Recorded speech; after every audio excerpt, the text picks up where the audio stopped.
It's new beginnings, especially for the people heading to that place behind me. You've had your say. What's the way forward? Let's get to it. The third season of It's Topical starts right now.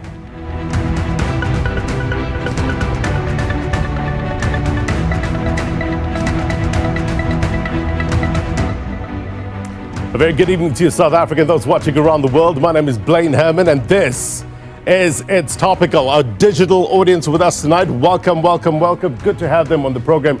Looking forward to their input in a short while. It's so good to be back with you on this platform, right? Doing a show I love to do. And we come in smack bang in the middle of a process that is likely to shake up the political state of play. Proposals have been made. Can you hear the wedding bells ringing in the distance? Marriages, unions, cooperation agreements, post-election government talks, coalitions, however you want to define it. Here's the bottom line. Service delivery. A development towards an improved or a more advanced condition of living for you and your family. That's the very definition of progress. For the political players, what are the red lines? Yeah? What are the trade-offs? But ultimately, how are you putting the people first? Those who stood in those long lines, many with smiles on their faces and hope in their hearts, will lay it out for you in a short while. Which leads us to the question of the week. And we're asking you, do you think the government of national unity is the best way forward for South Africa, given the current state of play? Let us know at It's Topical SABC. Let's walk. Let's give you some context as always. What are the pros and cons of a government of national unity, right?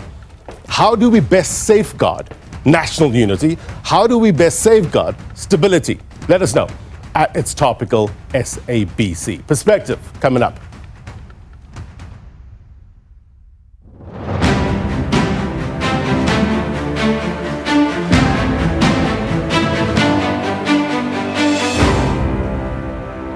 All right, for that perspective, as always, we turn to the magic wall for context. So, a government of national unity is proposed by the ANC, right? And immediately, well, for me anyway, it brought up memories of 1994. I recall former President Nelson Mandela wrote in his book, Long Walk to Freedom, about that period that was leading up to the 1994 elections, right? Saying that the then government and the ANC had cleared the remaining hurdles, which meant that the new cabinet would be composed of those winning more than 5% of the vote and would make decisions by consensus rather than the 2/3 majority proposed by the government. Also, the national elections would not take place until 1999, so that the government of national unity would serve for that period of 5 years. That was then. Let me give you the now and bring in a man who understands the historical political nuances, SABC News political editor, Mzonile Mbeche. Brother Mbeche, thank you very much indeed for your time. Thank you, Blaine. The right person to have to talk to us about this, the long lens of history, given that, what sort of context can we draw from this period back in 1994, given where we are now? You know, Blaine, something very interesting during the campaigning of these elections. I think many parties were saying 2024 is our 1994. Mm-hmm. And I can tell you, not one of them was thinking this is what was going to happen. Mm-hmm. So it was basically an expression of saying they want to reclaim that which had been set out in 1994. Right. But here we are now, government of national unity. Right. Parties then don't achieve the outright majority. So what do? Do you go for a coalition or a government of national unity? The governing party still has the majority of the vote. Mm-hmm. And I think in their wisdom, as they sat and deliberated, they decided that, well, maybe the best way forward is to then look at this a government of national unity. Right. Why? Because they recognize that South Africans basically decided that we are not giving anyone the outright majority. So what we are doing, we are giving all of you the possibility to work together. Here is the chance. And I think that is the context which informs exactly what we are hearing, particularly from the ANC. Let's talk about the ANC and what we heard from the president when he addressed us on the 6th of June, saying that they've had discussions, constructive discussions, as he put it, with the following parties. What more are we learning in terms of who's in, who's out, Who's in favor, who's not? Well, at the moment, the negotiations are ongoing. Everyone is talking to everyone, particularly the ANC as the center.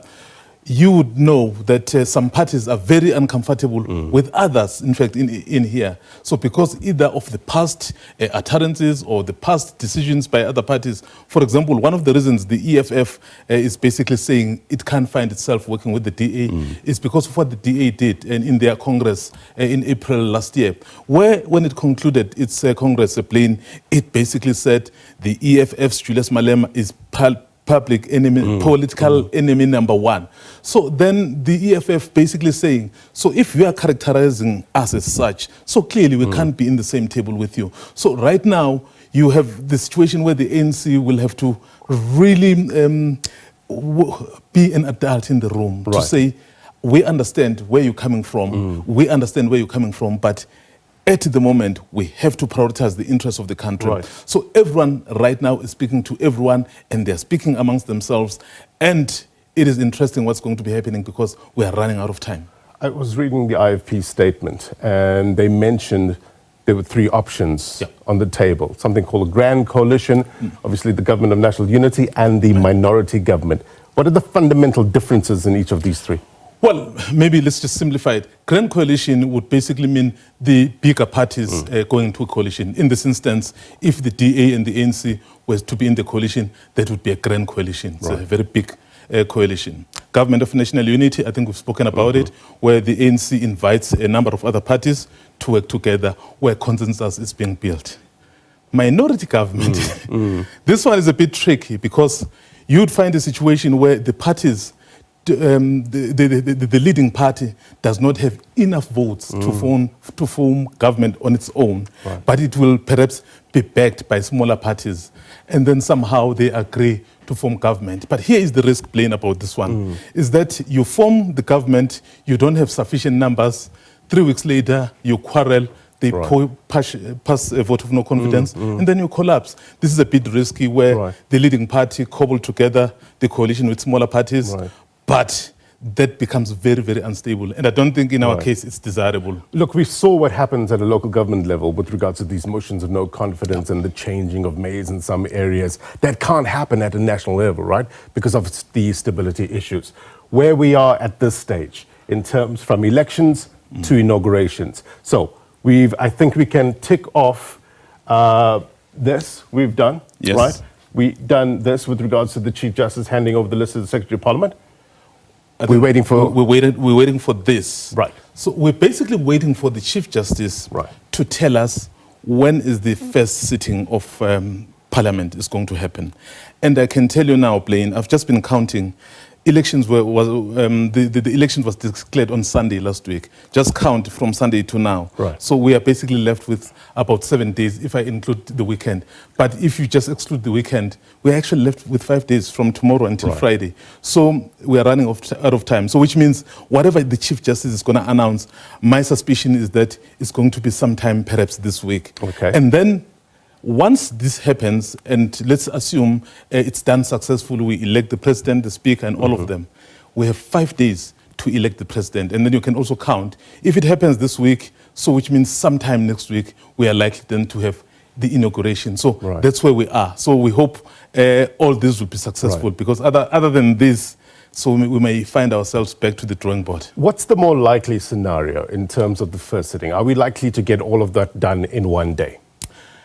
It looks very possible because negotiations are happening now. I think by the time we go to that first sitting, there will be some sort of agreement. Let's say, for example, the EFF and other parties decided not to be part of the government of national unity, but the DA, perhaps in the IFP. So then the government can form. I mean, if you then look at the members, so there'll be a majority there.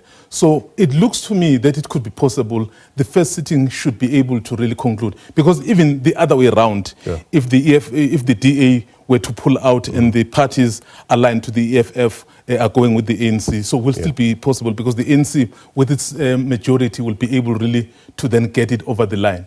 So it looks possible unless fundamental differences are happening as we speak. But I think from tomorrow we'll start to get those updates, Blain. Watch this space. Absolutely. Thank you, sir. The better mind of Mzondile Mbeche. Context, always important. SABC News Politics editor there, Mzondile Mbeche. We're going to get more perspective coming up with our guests. We've got Reverend Frank Chikane, as well as political analyst Professor Susan Booysen. We're going to flesh it out for you in a short while. Onto our regular word on the feature, a street feature. And we took to various streets of Johannesburg, seeking diverse insights and perspectives on this topic. And this is what you had to say. Watch. I believe in power sharing. We live in a democratic country, and I think not only one party should just represent the majority of the people. I think each and every person deserves to be represented in parliament. I have faith in it because everyone will have their say in the government. At that time when the ANC has a majority, you would recall that they had a tendency of actually shielding each other when they have to account. So we will have that element of accountability in politics. We'll never have now issues whereby now we're going to shield the president if he's found having committed a serious scandal. I think there's wide differences between the philosophies of the different parties. I'm not too sure how well they would work. We've seen in local government that it doesn't work that well. They'll keep on fighting. As much as is happening now with the issue of a mayor in Joburg, that has been happening. It's still going to happen because everybody needs to be a president. I think that the ANC should work with the EFF because I think they would work better in governance, I think. Ideally what they would do is they'd join with the EFF, the DA, the IFP, all the parties that are involved, and actually make a government where everyone has a say within the governing party. It's going to lead to a breakdown in communication, or lead to a breakdown in speed of getting anything done in government, but I do think that's what is done will be for the betterment of all the people involved. All right, we've got lots to talk about. Let's get to it. We've got a number of guests lined up, as well as our digital audience. We welcome them as well. Let me introduce our first guest, Professor Susan Booysen. Always a pleasure having you, political analyst. Thank you so much. Also, we have our digital audience, as I've mentioned. Please, digital audience, if you have any questions, comments, raise your hands up nice and early. We'll bring you to the conversation. Good to have you. We're also hoping for Reverend Frank Chikane to come into the program as well, giving us the perspective that we need as well. Prof, let me just start with you first, setting the scenes. To what extent are we in this period where it is, let's get it done, let's see if we can get this government going, as opposed to lesser thought of how it's actually going to work out at the end, the practicalities of it? Yes, Blain, usually in this stage, in a situation where coalition government is inevitable, they would be very much focused on practical modalities on how does one build this majority where the Constitution prescribes that certain decisions take majorities, and we know the election of the President and Speaker and Deputy Speaker will take majorities. And usually one would be in that stage. But in South Africa, suddenly the debate was broadened in terms of a serious government of national unity option, and so many parties saying, no, I won't work with that, no, I won't work with that. And the ANC caught in the middle and saying, in effect, we can't really make up our mind. Do we show colours to the left or do we show colours to the right? And where do we go from here? And then thrown into the mix the whole idea of a national dialogue. So this is as if the whole debate has been opened, and points or processes like formation of government of national unity in 1994, that basically took the best part of 4 years. And suddenly we look at, hello, in a week, and that is just not possible. It's not going to happen. So I would hope to see that they rather get a government together, cut the losses where they have to. All political parties here are going to look over their shoulder as to what the arrangements they enter into now will do to their election support the next time around. If we had to take a step back, and we saw the options as we outlined earlier on with regards to this grand coalition, the government of national unity, and a minority government, was this the best option for the party, the ANC, and for South Africa? A grand coalition, that's probably the most likely option that will come out here. That means a coalition that will have percentage-wise more than just the 50%. Minority government is a very unstable one. It could be feasible if the ANC itself was a very secure, stable organization, but the ANC itself is racked by divisions, and we won't know exactly what kind of stability they can offer there. And the partner parties that come into confidence and supply agreement that goes with a minority government, for example, they could easily flip around to say, no, now the ANC has gone too far.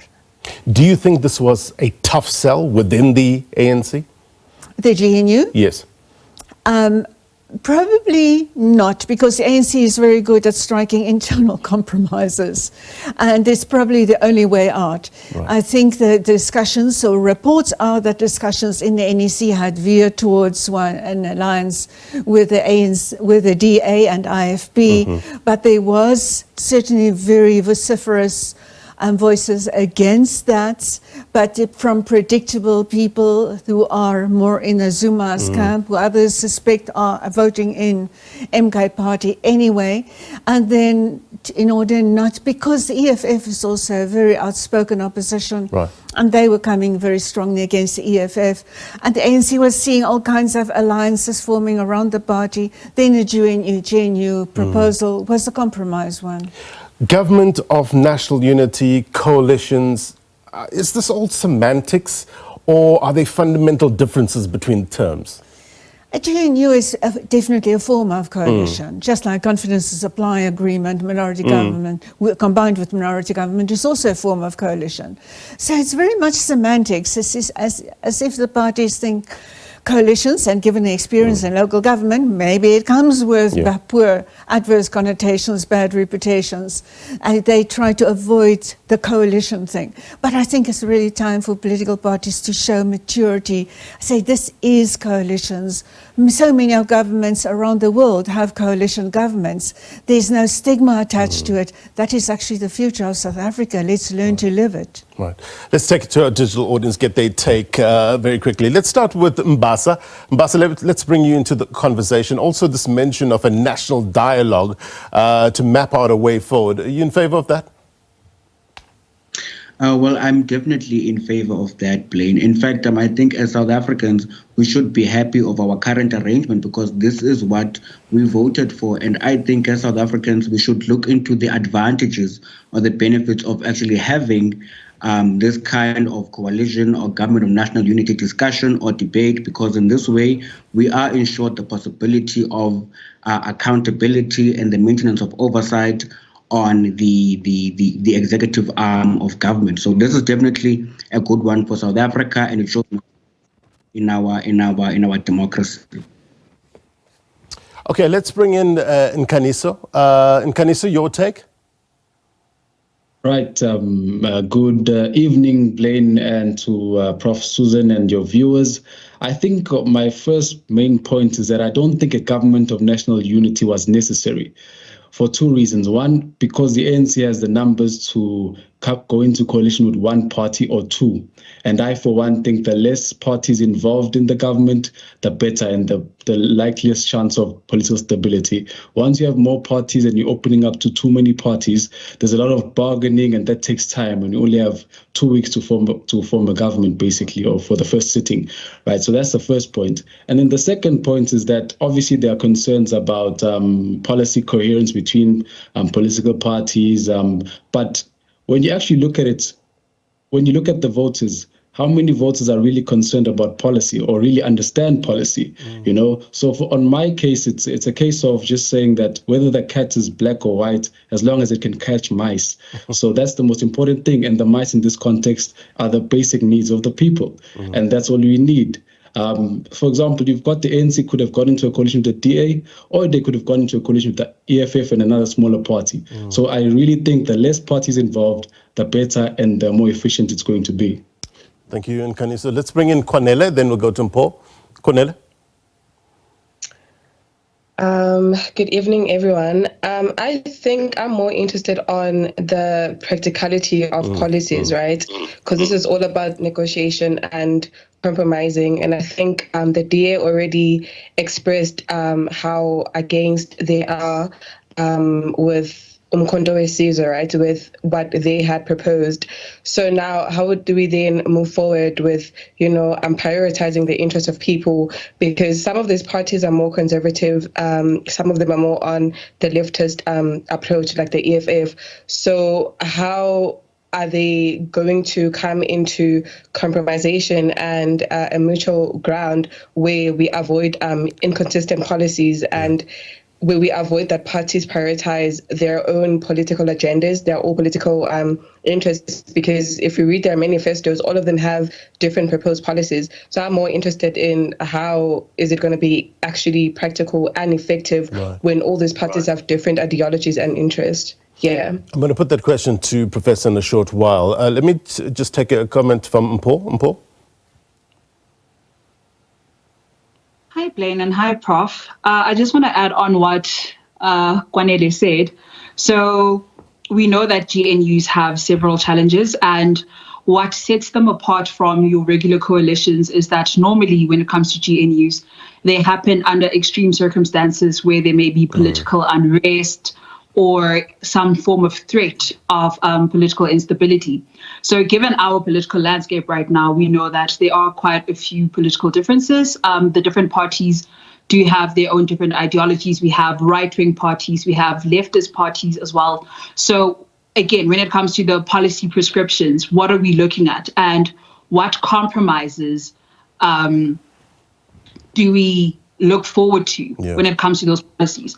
And also another thing is sometimes parties do get deadlocked because there is sometimes a refusal of compromising. And unfortunately, when it comes to GNUs, they are quite consensus driven. So what happens in one of those instances where certain political parties refuse to compromise? And then the last thing would then be the external pressures. Because when you're looking at, again, our geopolitical stance, we have parties that are pro-BRICS and we also have parties that are anti-BRICS. How will this GNU affect our relationship with actors outside of the country? Right. Important question, no doubt. It requires, I guess, cooperation across the divide, right? Be it political, be it ideological. We're going to get the professor's take in a short while. We need to take a quick break. Is this the best solution for the country, given the current state of play? Weigh in at It's Topical SABC. Quick break, more next.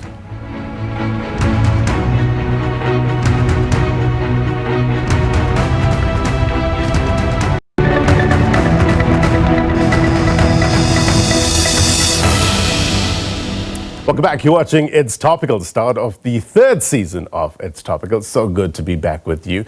The question we're asking you this week is, do you think that the government of national unity, as proposed by the ANC, is the best way forward for South Africa? Pros and cons. Let's talk. Professor Susan Booysen is my guest. We have a digital audience as well. Some of the questions coming from our digital audience with regards to the practicalities of the way forward. How do you see it unfolding over the next week or so?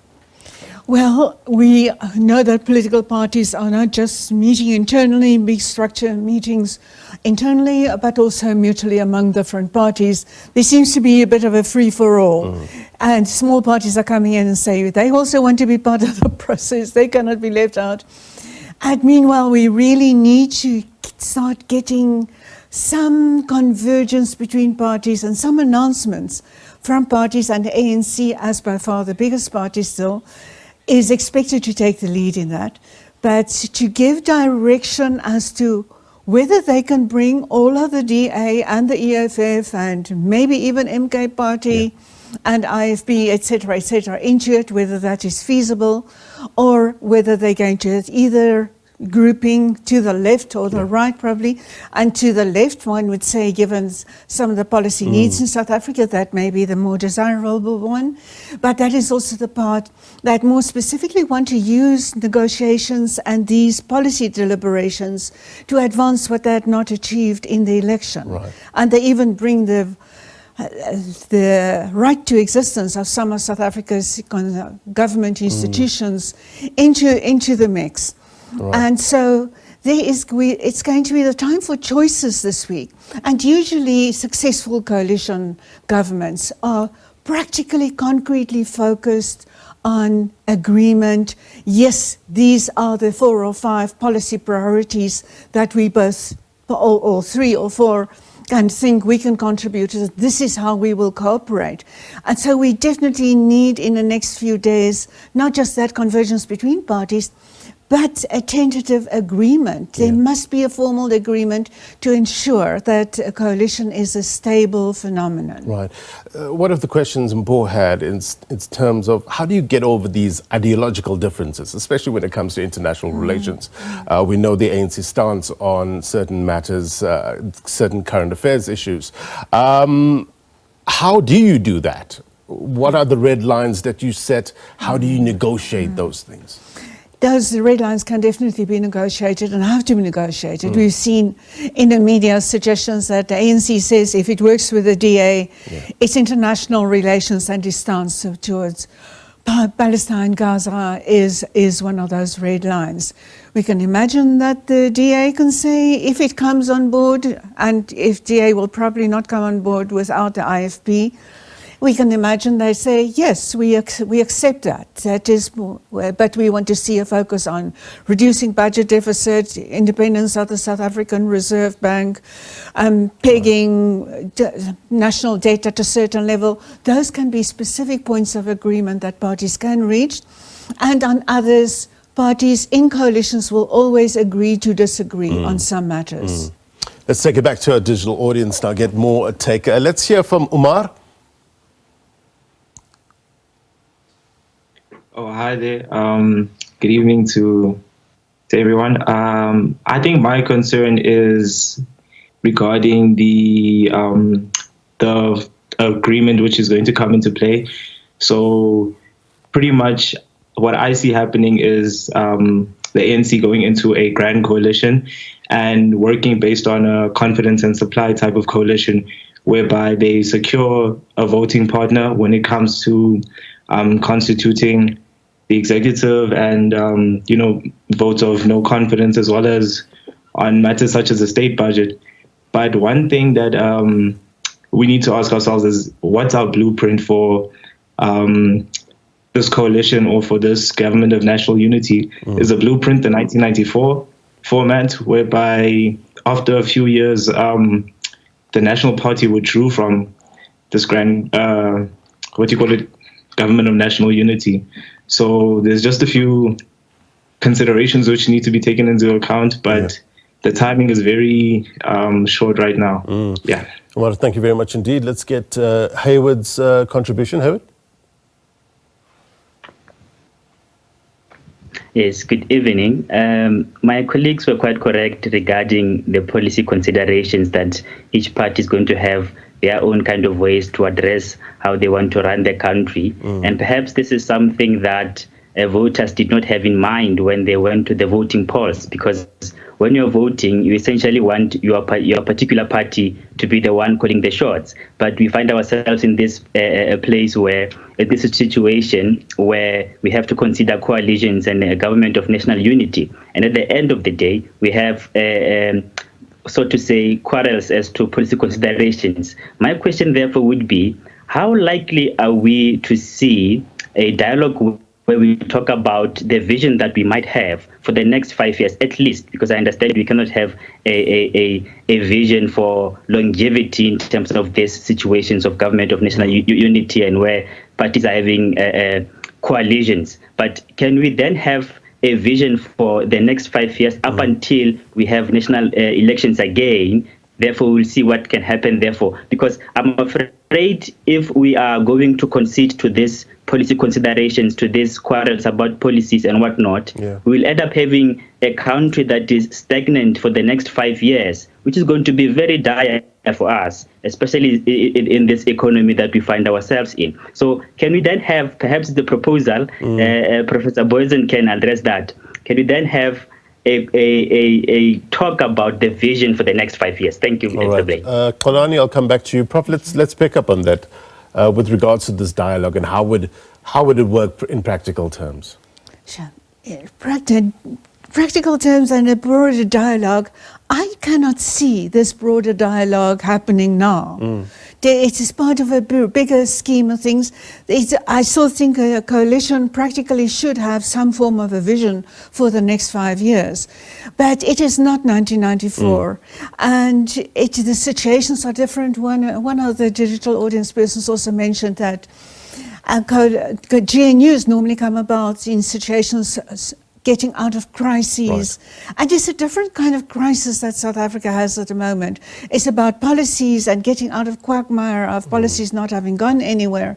So in practical terms, I cannot see a specific forum like we had in the early 90s emerging. We have parliament, we have legitimate institutions.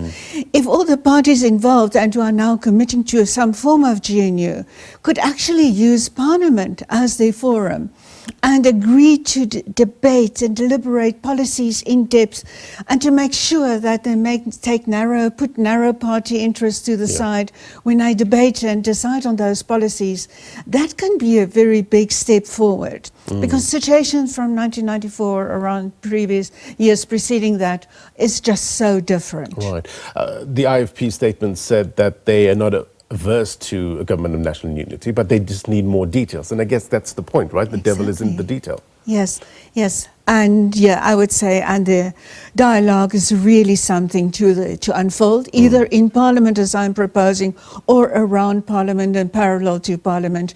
And as of now, we've just heard a very broad suggestions of a national dialogue. Right. We need to know what are the specific objectives of a dialogue of that nature. All right, let's go to Xolani, Jeremiah, and then we'll take a quick break. Xolani, to you first. Yes, greetings to the viewers and everyone. All I wanted to say is that there's been a mention of the core principles of the parties differing. And in that case, I want to say that some of the underlying issues that might not be potentially addressed as other parties were fighting for, this can disappoint the citizens who hoped for bold action, you know. And in that case, this means that we might find in some instances the ANC will be at advantage because it has been the leading party since 1994, right? And therefore, South Africa's principles and some of its major key policies have been formed by the ANC, and perhaps it might not be easy to move from that. So I just wanted to ask about the implications perhaps of maybe the rapidity of changing policies that have been set in place and all of those things. All right. Xolani, thank you very much indeed. Let's take Jeremiah. Good evening. Thank you for having me. Most of my points, I think Prof highlighted them, but on the national GNU, the GNU is a temporary solution which takes step forward. But if there's no sustainable coalition, it will be collapsed. But I have only 3 points that I want to focus on. Number one, which is a political stability. We know that on that national unity, government of national unity, will have a different political party with a different interest, different ideologies, especially when the Prof highlighted on the local government, what is happening on local government. But I want to go to my second point, which is policy differences, especially Prof touched on the foreigner policy. Yes. But I want to touch also on the foreign policy, also on the such as a BRICS, or it do not affect the BRICS. It will not affect our international standing on the ICJ, where we take stand on the genocide. Then, especially on the rule of law, when we highlight on the ANC, the rule of law, we know that most of official or top leadership of ANC, they are corrupt, which there will be some cases where they will do step aside, but they don't have charges. So that one is the rule of law. My last point is especially on the national dialogue, which is needed. All political party stakeholders to go back where we had like Codesa, when we remember One Codesa, we had that Codesa where all stakeholders, political parties engage on the constitution. And when I check another point, between the reconciliation between black and white South Africans, the reconciliation, yeah, we are in process. It's still in process, but we did not achieve that reconciliation. Because when you check on the social and economical development, we still have a lot of black majority people. They are disadvantaged, especially on the poverty, inequality, and marginalization. Also, and access to healthcare, access to healthcare and social development. So now is the time that we need a leadership who will take the people of South Africa first than their interest or their ideology on their political parties. All right, Jeremiah, thank you very much. I'm going to put that to the Prof in a short while. We need to take a quick break. More next.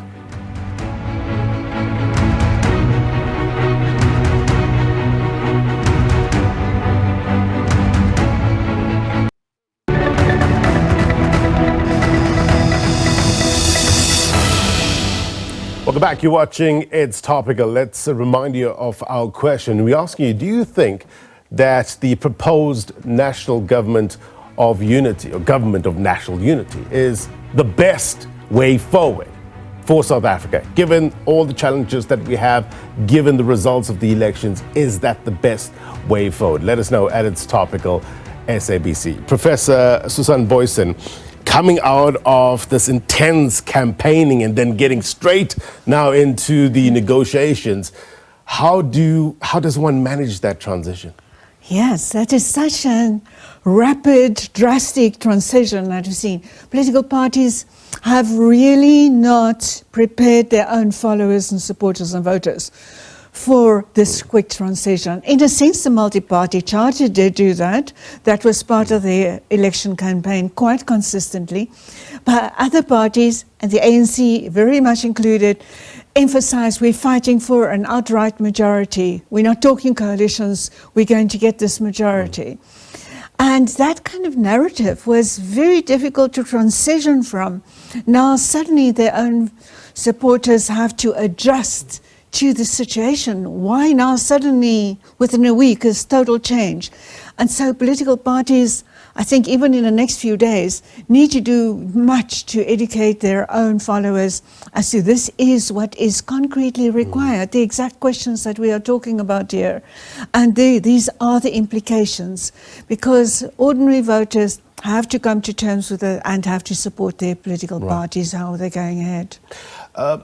If we go back to one of the questions or two of the questions regarding policy, and some people are concerned, the president mentioned about 5 parties or so that they had constructive, in his words, dialogues or discussions with.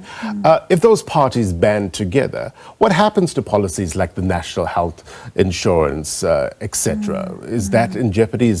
How does that change? It is going to be definitely topics of discussion. I really think so.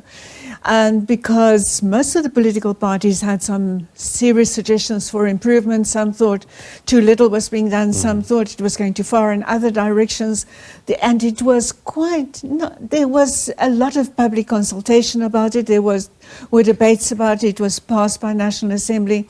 And yet there are so many unresolved aspects of it. So that's one of the policies that I think will need additional new deliberation. That was, let's face it, that was going to happen anyway. And that it was adopted in quite a bit of a rush with a recognition that much work needs to be done. So I think that is one of the lesser issues. And other ones are broad economic policy. Or, for example, I mentioned it just now, the size of the budget deficit. How does one go along? How does one get development? And what are the exact projects that the party should adopt to get job creation? Those are, even on job creation, I think there can be a lot of cooperation, and there will be policy compromises. That is in the language of a coalition, that there will be policy compromises.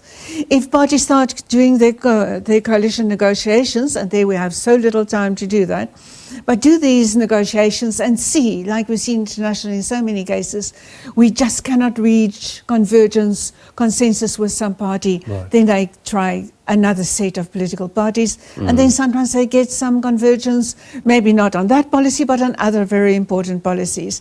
So it's a question of give and take. The story of compromise is the story of coalitions. Right.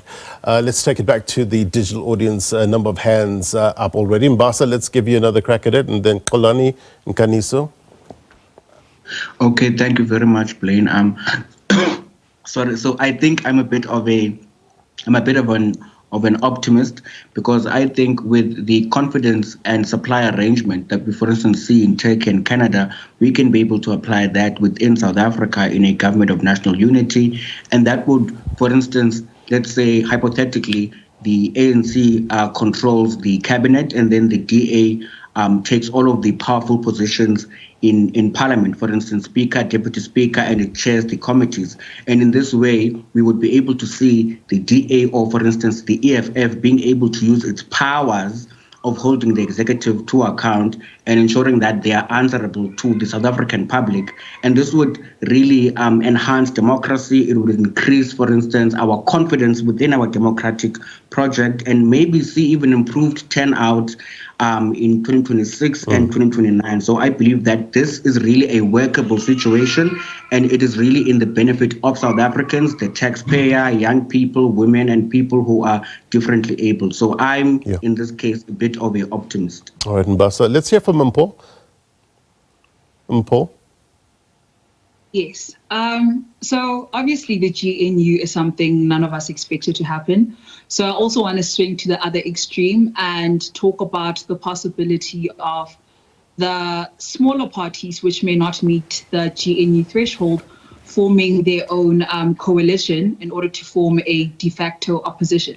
So obviously in every multi-party system, a opposition party plays quite a big role because they are there to hold the leading party responsible. And so in this GNU, should the DA join the GNU, that leaves room, essentially, for the smaller parties to either individually or collectively form their own coalition so that they can together perform the functions of the opposition party. So now the question is, if that were to happen, what are the implications of that? If all these were to get together and say, we will perform that task. Right, important point. Kolani and then Kaniso. Well, I wanted to say that one of the most important things is that in the broader scheme of things, we should be forming a new path to public administration and governance, that will be effective for the people, right? And in that instance, the GNU should first now come together and provide people with its mission statements or visions, the objectives that they will be seeking to combat together, right? And secondly, there should be a leadership structure that they will put in place that will be known to the public, right? It will be necessary to design a leadership structure that will specify the roles and responsibilities for coordination and decision-making, right? We need a GNU that the citizens or the public can trust in and be confident in. And the government and the parties that are in agreement can do that if they put up leaders that have been open to working with other parties.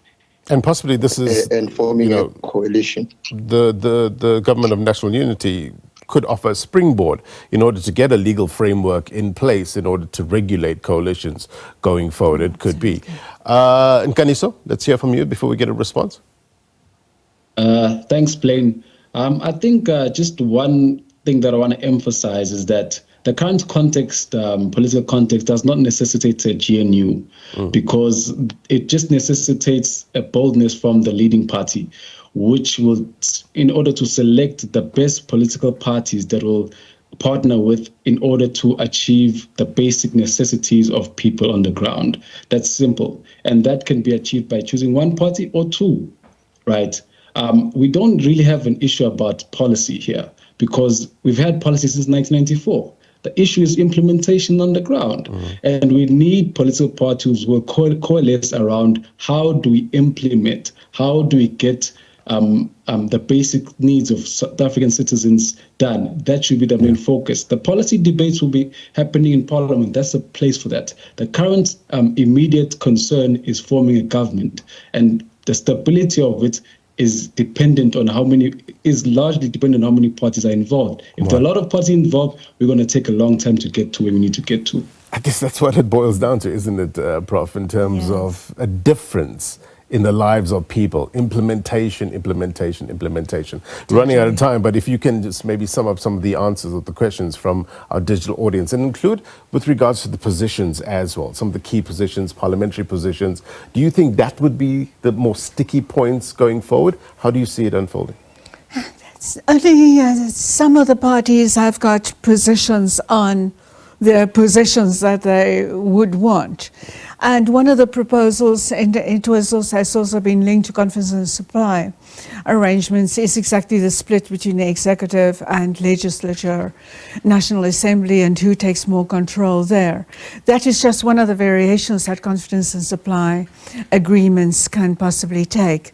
And is one way to get accountability, but generally, where I'm optimistic and like the idea of coalitions forthcoming, I think it is really going to be a new accountability game.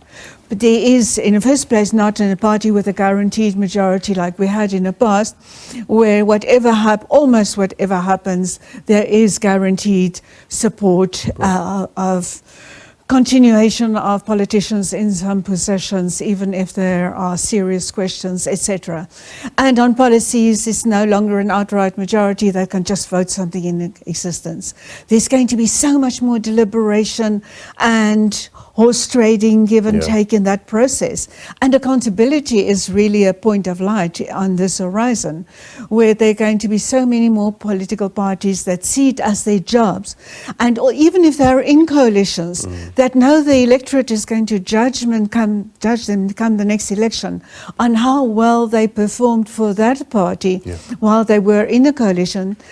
And possibly how well did they perform in national interest. That is a big thing in South Africa too, that gets additional emphasis. So it's totally a new accountability game that we're entering now. The conversation continues. Prof, thank you so much for your time. Unfortunately, we couldn't have Reverend Frank Chikane, couldn't join us, but no doubt the dialogue continues, the communication continues, but we appreciate your perspective on the matter. Also, our digital audience, thank you so much. As I said, it's going to be a very interesting week, so let's continue the conversation, be it online or on this platform. Thank you so much for your time. All right, before we go, here's my take.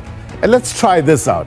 Why don't we? Let's make communication, dialogue, part of the remedy. Yes, I know there might be deep division and disagreement given, but there's also a high degree of commonality regarding the challenges we face as a nation. Why don't we build on that? A competition of ideas is not a bad thing. It's healthy. Why?